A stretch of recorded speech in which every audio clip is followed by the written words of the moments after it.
یا تو اس صف میں ہم جیسے گناہگاروں کا بھی نام شامل ہے۔ یہ توفیق پروردگار ہے۔ اپنے دائیں بائیں، اپنے آگے پیچھے، ادھر ادھر نگاہ دوڑائیں گے تو آپ کو محسوس ہوگا کہ بہت سے لوگ جو پچھلے سال ہمارے ساتھ انہی صفوں میں شامل تھے مگر اس سال موجود نہیں ہیں۔ یہ کوئی معجزے سے کم نہیں ہے، یہ خدا کے لطف سے کم بات نہیں ہے کہ ہر سال یہ ذکر زندہ رہنا ہے۔ بڑی دنیا آئی، بڑی دنیا چلی گئی، مٹانے والے بھی آئے، وہ بھی چلے گئے، مگر ذکر زندہ رہا۔ مگر کمال یہ نہیں ہے کہ ذکر زندہ رہا، خدا کا کرم یہ ہے کہ کس کے ذریعے خدا ذکر کو زندہ کرتا ہے۔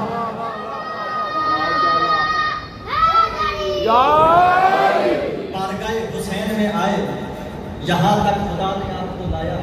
ایک جملہ کہہ رہا ہوں، صاحبان گرامی قدر جتنے زائر بیٹھے ہیں، خداوند عالم جو ابھی تک نہیں جا سکے انہیں توفیق عطا کرے، اور جو گئے ہیں انہیں بار بار خدا لے جائے۔ صاحبان گرامی قدر یاد رکھیے، در حسین کو معمولی نہ سمجھنا۔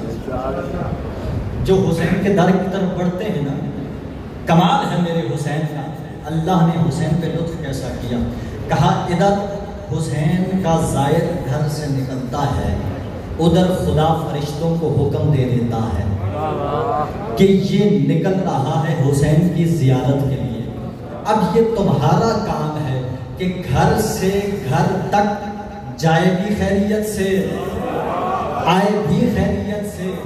ہاں، راستے میں کوئی آزمائش آ جائے، راستے میں کوئی مصیبت آ جائے، اسے پریشان نہ ہونے دینا۔ تمہارا کام یہ ہے کہ جتنے لمحے یہ زیارت امام حسین کے راستے پہ رک رہا ہے، اتنے لمحے اس کی طرف سے پرواز کر کے قبر حسین پہ جا کے زیارت کرنا تمہارا کام ہے۔ یہ تمہارا کام ہے، تم نے جا کر اس زائر کی طرف سے زیارت کرنی ہے۔ اب صاحبان گرامی قدر میں جملہ کہنے لگا ہوں، شاید میں نے کہا ہو تکرار بھی ہو جائے اور آپ کے اذہان میں محفوظ ہو جائے۔ بات کرنے لگا ہوں کہ دیکھیے، جس بارگاہ میں آپ آئے ہیں، جس جگہ پہ آپ بیٹھے ہیں، اس کا نام کیا ہے؟ امام بارگاہ۔ بچوں کو یاد کروایا کریں کہ یہ مسجد نہیں، امام بارگاہ ہے۔ امام بارگاہ اور مسجد میں فرق یہ ہے کہ اللہ کے گھر میں آنے کے لیے ایمان کی طہارت بھی شرط ہے، وجود کی طہارت بھی شرط ہے، لیکن مجلس حسین میں آنے کا راستہ ہر ایک کے لیے کھلا ہے۔ یہاں آنے والا مسلمان بھی آ سکتا ہے، کافر بھی آ سکتا ہے، یہودی بھی آ سکتا ہے، عیسائی بھی آ سکتا ہے، ہندو بھی آ سکتا ہے۔ ہاں، بس ہر کوئی آ سکتا ہے، کسی رنگ نسل کی تمیز نہیں ہے، جو بھی آنا چاہے وہ آ سکتا ہے۔ بس حسین اسے آنے کی توفیق دیتے ہیں کہ جو انسان ہو، جس کے اندر اقدار حسینی ہو، اور وہ ایسا انسان ہو، ماں کو دیکھے تو ماں سمجھے، بہن کو دیکھے تو بہن سمجھے، بیٹی کو دیکھے تو بیٹی سمجھے۔ اللہ اکبر، نعرہ رسالت یا رسول اللہ، نعرہ حیدری۔ جی صاحبان گرامی قدر، یہاں یہ امام بارگاہ ہے۔ گھر کس کا ہے؟ امام کا۔ بولیے، گھر کس کا ہے؟ امام کا گھر ہے۔ آپ آئے ہیں امام کے گھر میں۔ ایک یہ نظریہ، دوسرا نظریہ میں بیان کرتا ہوں، بھائی جب نظریہ دیا کرو تو اس کا احترام بھی کیا کرو۔ دوسرا نظریہ کیا ہے جی کہ یہ امام بارگاہ یہاں شبیہات رکھی ہیں، یہ شبیہ ہیں، ایسا ہی ہے، ان کی زیارت کے لیے حاضر ہوتے ہیں۔ یہاں ممبر ہے، اس ممبر کو شبیہ ممبر سمجھا جاتا ہے کہ نہیں؟ ایسا ہے کہ نہیں؟ یعنی آپ زیارت کے لیے آئے ہیں، جہاں زیارت کے لیے آتے ہیں کمال یہ ہے، زیارت کے ساتھ ساتھ آپ کو فکر حسین بھی مل جاتی ہے اور ذکر حسین بھی مل جاتا ہے۔ اب جہاں تک آپ چل کے آئے ہیں، اس مسجد میں، اس امام بارگاہ میں آپ چل کر آئے ہیں، توجہ میری جانب ہے، اس امام بارگاہ تک آپ چل کے آئے، آپ نے شبیہ مان کر یہاں حاضر ہوئے ہیں۔ یاد رکھیے، جب شبیہ مان لو تو پھر احترام واجب ہو جاتا ہے۔ دلیل مانگتی ہو تو میں دیتا ہوں۔ بھائی اگر کسی کو شک ہو تو وہ جا کر یہ سوال کعبہ سے کرے کہ کعبہ ہے اللہ کا گھر؟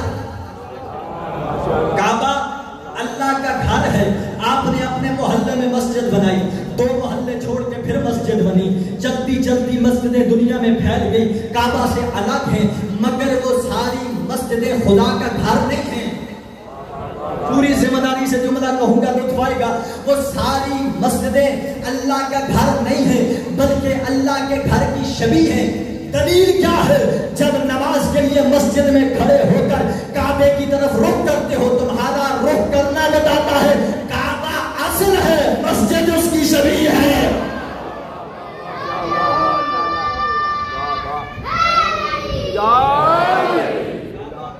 اصل ہے، مسجد اس کی شبیہ ہے۔ اگر مسجد اصل ہوتی تو رخ کعبے کی طرف نہ ہوتا۔ رخ بتا رہا ہے کہ اصل وہ ہے، یہ اس کی شبیہ ہے۔ ادھر شبیہ بنی، ادھر شبیہ بنی، حکم آیا کہ اب شبیہ بنا لی ہے تو یہ شبیہ معمولی نہیں بلکہ اللہ کے گھر کی شبیہ ہے۔ اب اس کا احترام بھی اسی طرح واجب ہے۔ کہا کیا احترام ہے؟ کہا یاد رکھو جب اللہ کے گھر کی شبیہ میں آؤ تو نجس حالت میں نہ آنا، پاک ہو کے آنا۔ جب اللہ کی شبیہ میں داخل ہو، اللہ کے گھر کی شبیہ میں داخل ہو تو اس احترام سے داخل ہو کہ تمہاری آوازیں اونچی نہیں ہونی چاہیے۔ مسجد کے احترام کو ملحوظ خاطر رکھو۔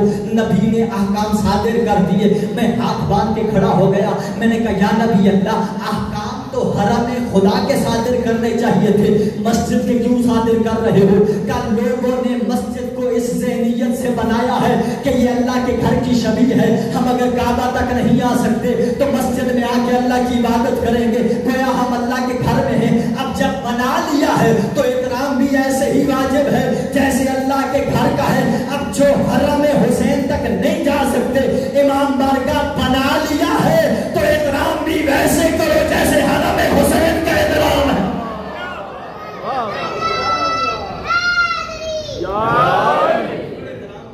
کرو جیسے حرم امام حسین کا احترام ہے۔ آؤ امام بارگاہ میں تو اس حالت میں آؤ کہ تم باوضو ہونے چاہیے۔ کیوں؟ اس لیے کہ تم یہ مانتے ہو کہ جن کے سامنے ہم حاضر ہونے آئے ہیں وہ خود پاک ہیں۔ بھئی قرآن کی سند ہے، انما یرید اللہ لیذھب عنکم الرجس اہل البیت ویطہرکم تطہیرا۔ رجس ان سے دور ہے، نجاست ان سے دور ہے۔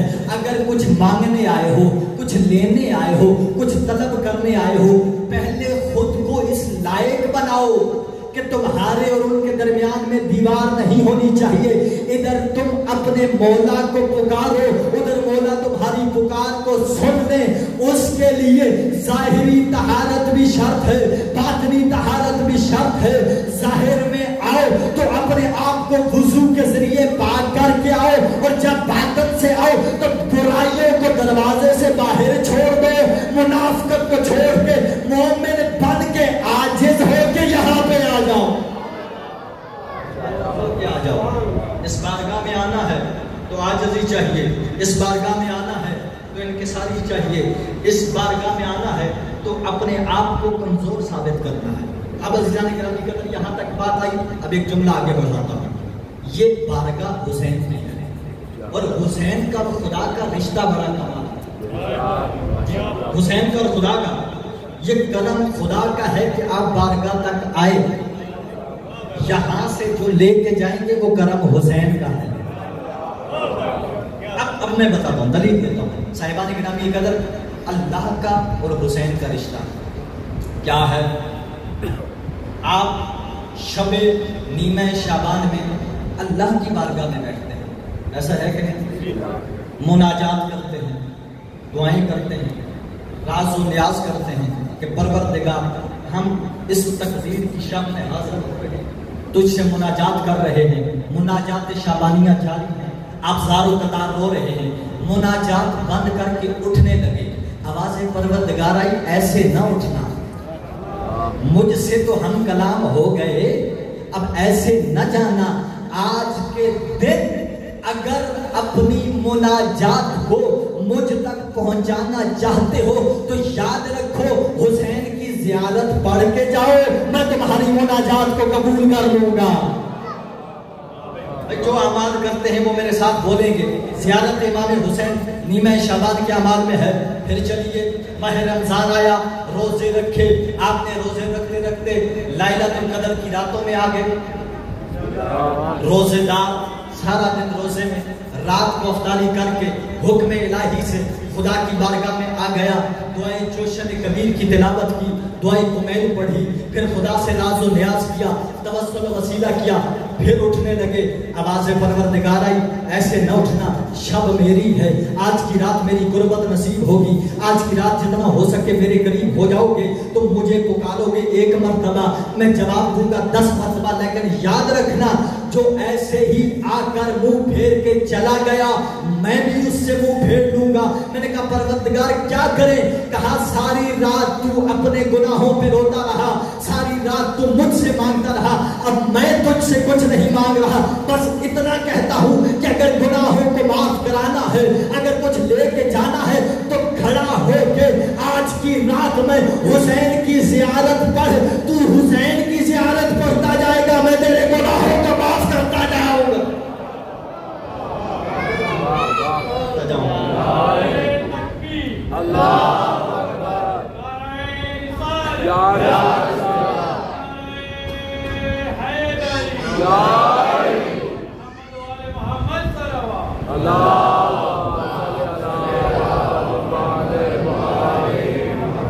یہ کرم خدا کا سنا رہا ہوں، یہ کرم خدا کا سنا رہا ہوں۔ کہا اچھا کہ پروردگار خوشی منانے کا دل کرتا ہے کہ کوئی ایسا دل جس دن ہم تیرے لیے خوش ہوں، اپنے لیے تو سارے خوش ہوتے ہیں، کبھی خدا کے لیے بھی خوش ہو جائے۔ آواز پروردگار آئی، اچھا خوش ہونا ہے، رمضان تمام کرو گے، عید الفطر آئے گی، میں میری بارگاہ میں خوش ہونا کہ پروردگار تو نے رب جلیل ہو کر ہم جیسے ضعیف بندوں کو عبادت کا موقع دیا ہے، اور عبادت بھی کوئی معمولی عبادت نہیں ہے۔ جملہ آ گیا ہے تو کہہ دیتا ہوں کہ صاحبان گرامی قدر، ماہ رمضان کو معمولی نہ سمجھنا۔ ماہ رمضان کی ایک رات کی فضیلت یہ ہے کہ وما ادراک ما لیلۃ القدر، کہ تم کو لیلۃ القدر کو درک نہیں کر سکتے، رمضان کو کیا درک کر پاؤ گے؟ اچھا توجہ میری جانب دے، رمضان ختم ہوا، حکم ہوا کہ عید مناؤ، ہم نے عید منائی، کہا اچھا سنو عید منانے آئے ہو، نماز پڑھو گے، مومن مومن کے گلے ملے گا، ایسے نہ جانا میری بارگاہ سے، آج خوش ہو کے جا رہے ہو، خوشی میں بھی صرف مجھے نہ پکارنا بلکہ جاتے ہوئے میری بارگاہ میں حسین کی زیارت بھی کر کے جانا، تاکہ تمہاری خوشی میں اور زیادہ اضافہ کر حسین کے صدقے میں۔ اچھا آگے بڑھے، ہم نے کہا کہ حاجی یہاں سے چلے، عرفات کے میدان میں چلے گئے، پہنچ گئے، اور جب وہاں اس مقام پر پہنچے، اور وہ مقام بڑا عجیب مقام ہوتا ہے، حاجیوں سے بہتر کوئی بتا نہیں سکتا، کیونکہ میں نے حج کیا نہیں، مجھے اس مقام کی اس اہمیت کا پتہ نہیں، جس نے کیا ہو وہ بہتر جانتا ہے کتنا عظیم مقام ہے کہ وہاں عرفات میں آپ کو موقع ملتا ہے کہ اپنے پروردگار سے ناز و نیاز کریے، اپنے پروردگار کے قرب کو حاصل کیجئے۔ آواز پروردگار یہاں کے بیٹھا ہے، اپنے گناہوں کی بخشش کی دعا مانگنا چاہتا ہے، یہاں سے اٹھ کے ایسے جانا چاہتا ہے جیسے تو ابھی مادر شکم سے آیا ہے۔ اگر ایسے بن کے جانا چاہتا ہے تو مجھ سے ایسے مانگ جیسے حسین عرفات میں مانگتے تھے، اور جب حسین کی زبان سے مانگ لے تو جاتے ہوئے حسین کو سلام کر کے جانا۔ حسین تو نے مجھے مانگنے کا سلیقہ بتایا، یہ خدا کا کرم ہے، جو اللہ کا دن ہے اسی دن میں حسین کا تذکرہ ہے۔ اب آئیے حسین کے دن میں، ادھر محرم کا چاند نظر آیا، لوگ سمجھتے ہیں کہ شیعوں کو صرف رونا آتا ہے، اگر شیعہ صرف روتے تو مر جاتے۔ بھائی حسین شیعوں نے رونے کے لیے نہیں بلکہ شیعوں کا یہ عقیدہ ہے، یہ آنسو موتی ہے جو قیامت میں اور قبر میں نور کا کام کریں گے۔ عقیدہ یہ ہے، روتے اس لیے ہیں محرم میں، دنیا کو یہ بتاتے ہیں کہ جو چراغ ہدایت ہو، حق یہ بنتا ہے کہ چراغ کو گل نہیں روشن کیا جاتا ہے، نہیں روشن کیا جاتا ہے۔ اور صاحبان گرامی قدر، ادھر بارگاہ حسین کھلی، حسین کا دروازہ کھلا، آواز آئی خدا کی بارگاہ میں جانے کے لیے تمہیں کہیں پر مشکلات دشواریاں ہوئی، حج پہ وہی جا سکا جس کی استطاعت تھی، روزے وہی رکھ سکا کہ جو روزے رکھنے کی استطاعت رکھتا تھا، مسافر نہیں رکھ پایا، مریض نہیں رکھ پایا۔ اچھا کہا کہ بعض لوگوں کو عیدیں بھی نصیب نہیں ہوئی، پردیس میں گزر گئی، کہا اچھا تم آنا چاہتے ہو، خدا کے قرب میں آنا چاہتے ہو، خدا کے قریب آنا چاہتے ہو، کہا میں ایسا دروازہ کھولنے لگا ہوں کہ جس دروازے میں تمام تمیزیں ختم ہو جائیں گی، جس دروازے میں تمام حدیں ختم ہو جائیں گی، بس تمہارا کام ہے کہ میری بارگاہ میں آ جانا، ادھر تم میری بارگاہ میں پہنچو گے، ادھر میں تمہارا ہاتھ تھام کر تمہیں خدا کی بارگاہ میں لے جاؤں گا اور وہ میری بارگاہ تک پہنچاؤ۔ اور حسین کی بارگاہ ایسی ہے کہ عزیزو یہ عظیم بارگاہ وہ بارگاہ ہے کہ جہاں سے انسان یہ درس لے کے اٹھتا ہے کہ میرا رشتہ کس کے ساتھ کیا ہے، میرا رشتہ کس کے ساتھ کیا ہے۔ میں پرانی باتیں نہیں کرتا، میں یہ دعوے سے کہتا ہوں، بزرگ بیٹھے ہیں میری باتوں کی تائید کریں گے، جوانوں تک یہ امانت پہنچا رہا ہوں، تاریخ گواہ ہے، تاریخ گواہ ہے، اور ہر دور میں تاریخ چیخ چیخ کر بتائے گی کہ جس دور میں بھی ماں کی عزت پامال ہوئی، جس دور میں بیٹی کی عزت پامال ہوئی، جس دور میں بہن کی عزت پامال ہوئی، جملہ کہنے لگا ہوں سمجھے گا وہی کہ جو بات تک پہنچ جائے گا کہ جس دور میں اللہ کے گھر کی حرمت پامال ہوئی، ہر دور میں ہم نے دیکھا پامال کرنے والا کوئی حسینی نہیں بلکہ وہی نظر آیا جو ہمیشہ حسین کی مخالفت کرتا تھا۔ کبھی کوئی اسی دور میں کوئی حسینی اقدار انسانیت کو، اقدار الہیہ کو پامال کرتا ہوا نظر نہیں آیا۔ ہر دور میں ہم نے دیکھا وہی ان اقدار کو پامال کرتے ہیں کہ جو حسین کی مخالفت کرتے ہیں۔ اب صاحبان گرامی قدر جملہ خصوصی کہنے لگا ہوں، اسی مزاج سے سن رہے ہیں تو یہ جملہ بھی وصول کر لیجئے۔ حسین کی بارگاہ میں آؤ تو اس انداز میں آؤ کہ باہر تم الگ تھے، حسین کی بارگاہ سے ایسے اٹھ کے جاؤ جیسے مومن کو مومن کے ساتھ مل کے جانا چاہیے، جو رنجشیں ہیں وہ دروازے سے باہر ختم ہونی چاہیے۔ حسین کے صدقے میں اللہ بڑے بڑوں کو معاف کر سکتا ہے، تم ایک دوسرے کو معاف نہیں کر سکتے۔ حسین کی بارگاہ میں آؤ، اس انداز میں آؤ کہ صاحبان گرامی قدر اگر کسی مومن بھائی سے رنجش ہے تو صدقہ حسین کو اسے معاف کر دو، کسی بھائی سے تکلیف ہے صدقہ حسین کو اسے معاف کر دو۔ یہ کہو قیامت میں مولا حسین، دیکھیے میں پوری ذمہ داری سے کہنے لگا ہوں، یہ کہیے کہ میرے مولا حسین، توجہ ہے نا میری جان، میرے مولا حسین آج تیرے اس عزادار مومن کو میں اس لیے معاف کر رہا ہوں کہ قیامت میں تو میری شفاعت کرے گا۔ دلیل دیتا ہوں، خود سے بات نہیں کر رہا، دلیل دیتا ہوں۔ عاشور کا دن ہے، وہب کلبی میدان کی طرف روانہ ہونے لگے، بیوی نے بازو پکڑ لیا، کہا کدھر جا رہے ہو؟ کہا حسین پہ قربان ہوں۔ کہا تنہا؟ کا ظاہر ہے امام نے حکم دیا ہے کہ میں نے جانا ہے، خواتین کو جنگ کا حکم نہیں، کہا ایسے نہیں جانے دوں گی، تو میں خود سے جدا کروں گی مگر ایسے نہیں کروں گی۔ آؤ دونوں حسین کی بارگاہ میں چلتے ہیں، حسین کے سامنے کھڑے ہو کر تم مجھے یہ وعدہ دو، دنیا میں اس وقت تم مجھے چھوڑ کے جا رہے ہو، جنت میں تم ہی مجھے اپنی زوجہ بناؤ گے۔ جو نہیں سمجھا وہ رہ گیا ہے۔ میں حسین کا کرم بتانے لگا ہوں، دونوں زوجہ اور زوج چل کے آئے امام حسین کی بارگاہ میں۔ امام نے کہا وہب قلبی کیا ہوا؟ تمہیں تو میں نے اذن جہاد دے دیا تھا، اب کوئی سفارش لے کر آ گئے ہو؟ کہا مولا میں نہیں آیا، میری زوجہ آئی ہے مجھے لے کر سفارش کرنے۔ کہا کیا سفارش کروانا چاہتی ہے؟ امام کی بارگاہ میں کھڑے ہو کر وہب قلبی کی زوجہ نے کہا حسین آپ کو گواہ بنا کر یہ کہنے لگی ہوں اپنے شوہر کو یہاں سے خود سے جدا تب کروں گی جب آپ یہ وعدہ کریں گے کہ یہاں آپ پر قربان ہوگا،